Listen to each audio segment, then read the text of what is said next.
So I guess the twist for this one is that it wasn't Agatha all along. Hello, interwebs! I hope you're all doing well, and I am here to review the final 2 episodes and potentially series finale of Agatha All Along. Excited to talk about this one. First off, I want to address, number one, I'm on a different set because I'm filming another video today, but also number two, sorry I look like a bit of a hobgoblin at the moment, because like I said, I was filming another video, and I was about to take off all my makeup, I was wiping it and stuff, and then I realized, oh, I have to do the Agatha review today, so I might as well just leave it on. Otherwise, I just look weird. So, yeah, you're getting me looking like a little bit of a hobgoblin, but I think that kind of fits the messiness of this show. We stan a messy woman, so hopefully you stan me. But that being said, let's actually talk about these 2 episodes. Obviously, we got 2. I'm going to talk full spoilers on them right now, so if you have not seen them, go do that first, and then come back here. It's interesting standing while I'm doing this, because I keep wanting to like lift up my legs. You can't see it. I'm like hopping around. I don't know. I have weird energy at the moment. Let's keep going. So I actually think that these 2 episodes were interesting in how they chose to structure them, because normally what you would want to do for a finale like this, especially if it's a 2-episode finale, is you would have your big bombastic battle in the final episode, and then your penultimate episode, the one before it, is the one where you have all the revelations and emotional stuff and things like that. And here we kind of get it reversed. We get our big penultimate battle in the second to last episode, and then the final episode is this kind of long, more emotional, more protracted story that reveals some of the twists that we could have uncovered along the way, and some final reveals about the show. And I find that structure to be rather interesting. I don't entirely know if it succeeds. I kind of end the show on a kind of a weird emotion that I think is kind of interesting. Like, there's this more melancholic vibe to the ending, but it also doesn't feel as complete. It very much feels like, and this goes to the final part of the episode, it feels like this is just set up for more other Marvel stuff down the road. Obviously, we're going to get Wiccan in something, and probably Agatha as well, appearing in whatever Marvel project they're going to appear in next. And so as a result of that, like, more melancholic ending that feels a little bit anticlimactic, and the sort of more open-ended bit that we got at the end there, it just structurally feels a little bit weird to me. That being said, I kind of appreciate the boldness of it. It feels like an interesting reaction to WandaVision, where everyone kind of criticized that final battle as probably the weakest part of the series. Some people like it, but I think for the most part, the general consensus is that it was the weakest part of the series. I think this may be them reacting to that and trying to do something a little bit different, because it is the same creative team. And like I said, I don't think it fully lands for me, but I do appreciate the boldness, and I do appreciate what a lot of this is trying to do. But I also just feel a little bit meh on the ending of it. It doesn't, like, fall hard like so many Marvel shows have done before, with, I think, the notable exception of Loki being one of the few shows that I think ended strong, even if the rest of the season 2, that I thought was kind of a little bit more middling. But this one kind of has, it doesn't like fall as bad as like a lot of the other shows, but it doesn't necessarily hit as hard either. Let's delve into some of the specifics, though. We do get the first episode where it is focused on Agatha confronting death, and she kind of makes this deal of, hey, I will give you Wiccan, Willie, if you just let me die, and then I never have to see you and never deal with you again. I don't have to be in this deal.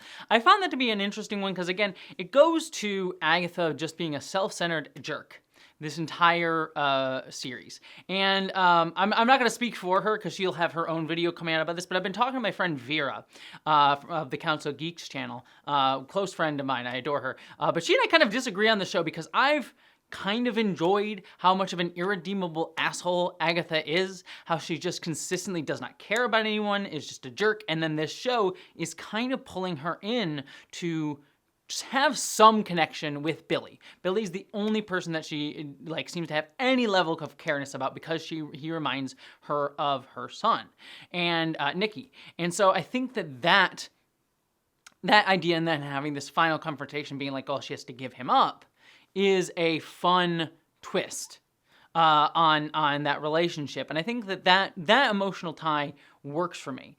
And I liked the ending of this episode where we get her working with Billy to find his brother. I keep wanting to say her for some reason. His brother, and that's sort of like a setup for the next Marvel show. But also her actually betraying Billy to death in the final confrontation, but actually revealing that she was sacrificing herself for him, and eventually choosing to be a ghost, which she does later on in episode 2 clarify, did not sacrifice myself for you, was making a calculated risk, which, I think is a little bit of her putting up a front, and kind of saying, I think she did want to do that, but she doesn't want to reveal that. Again, my friend Vera, she will hate that, I think it'll kind of make her still irredeemable and kind of annoying. Again, I don't want to speak for her. She'll make her own opinions. But for me, it really, really works. And I kind of appreciate that. Like, I'm an irredeemable asshole, but I might be kind of redeemable here and there. I also love that Kale gets to escape, that she gets to escape her bind from Agatha. I did think it was a little bit of just like a quick and easy sort of like, oh, it's Agatha who bound her, and she gets to be free of that. But I love the emotion that she feels when she does get to escape in all of that.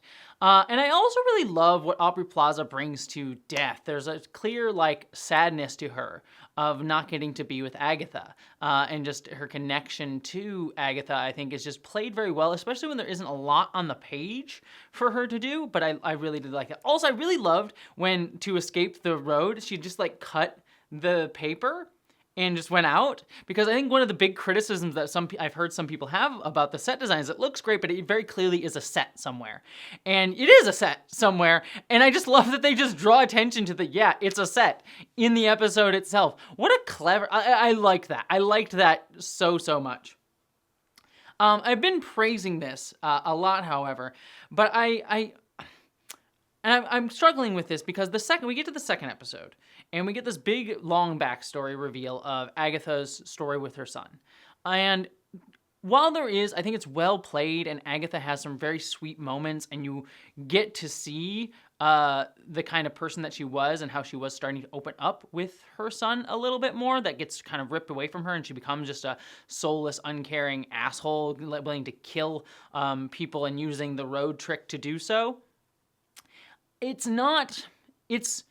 It is a sweet, like, storyline, to a degree, but it's also, I think, not something that we couldn't have guessed, and it just goes on really long, especially for the finale of a show, and it is attempting to humanize Agatha, and attempting to get to that point that I was discussing earlier of how she always kind of was an irredeemable asshole, but it's people that she views as her children, whether it be Billy or Nikki, that kind of pull her out of being slightly less of an asshole. But, and I think it kind of gets to that point, but it is also kind of long and protracted and melancholic in a way that I don't think is as powerful. It feels a little anticlimactic and isn't necessarily, I don't know, it just doesn't land as strong for me, quite frankly. That also being said, too, I find it interesting the resolution of this show, which is that Billy is kind of also like Agatha, in the sense that we get the reveal that the road that we've been on was actually something that Billy created for all of them. He's the one that made it.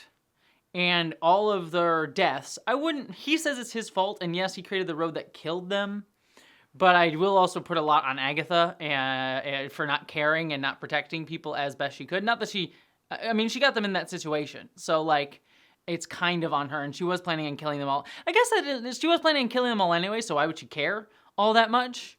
But it's just interesting that they kind of do that to Billy.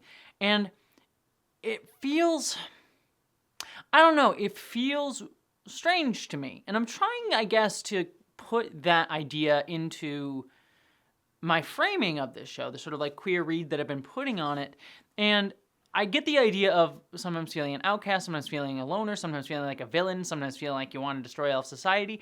But it does feel strange to me that they put that kind of cruelty on Billy in the final moments of the episode. And yes, he regrets it, and yes, he wants to change it and tries to do what he can, but it's an irreversible thing. And, maybe I have to sit with it more I do these reviews right after I watch the episode, so maybe in the comments, please sound off. But normally I can kind of, I'm usually good at pulling out the thematic threads of a show pretty clearly as I watch it. But this one, I'm not entirely sure what the kind of statement is. That, like, they're both covenless witches. They're both on their own. They're both people that are willing to sacrifice others to get what they want. I don't know. It doesn't feel like as strong a resolution as I want it to. It's an interesting enough character study for Agatha and an interesting enough setup for Wiccan in the future. Like, I'm certainly excited to see more of him wherever we get to see him in the Marvel stuff going forward. But it leaves a little bit of a feeling at the end for me, rather than a strong thematic punch. That, it just leaves me a little bit confused. But maybe you all have a read on it. Like, if you have a read on it, and again, maybe I'll sit with it a little bit longer and it'll come to me. Sometimes I ruminate on something and it'll come to me in a day or so. And if I do and I find it to be worth talking about, I'll make another video on it. But just sitting here watching right after reviewing, I really can't suss it out completely. So, at the end of the day, kind of looking at the series as a whole, I do not think Agatha All Along ever reached, well, that's a lie. I think outside of last week's episode, I think most of Agatha All Along was pretty good. Never great, but good. Last week's episode aside, that last week's episode was like fan-freaking-tastic. Like, I think absolutely amazing. So I think just for that, this show was worth it alone. I think I adore that episode so much. And I do appreciate that a lot of the show is about coming to terms with death. Maybe that's what they're getting at. Being willing to come to terms with death. Like Alice and all of them, like, coming to terms with death in some way. That's an element of it in a way that, like, Wanda wasn't able to in WandaVision. There's still something there. Still doesn't feel as strong at the end there, but I do get that being maybe the theme.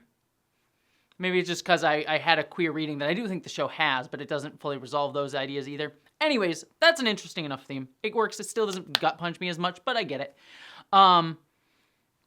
But, anyways, the show never hits those highs out of last week's episode. But I do think it was the most consistently good Marvel show that we've gotten.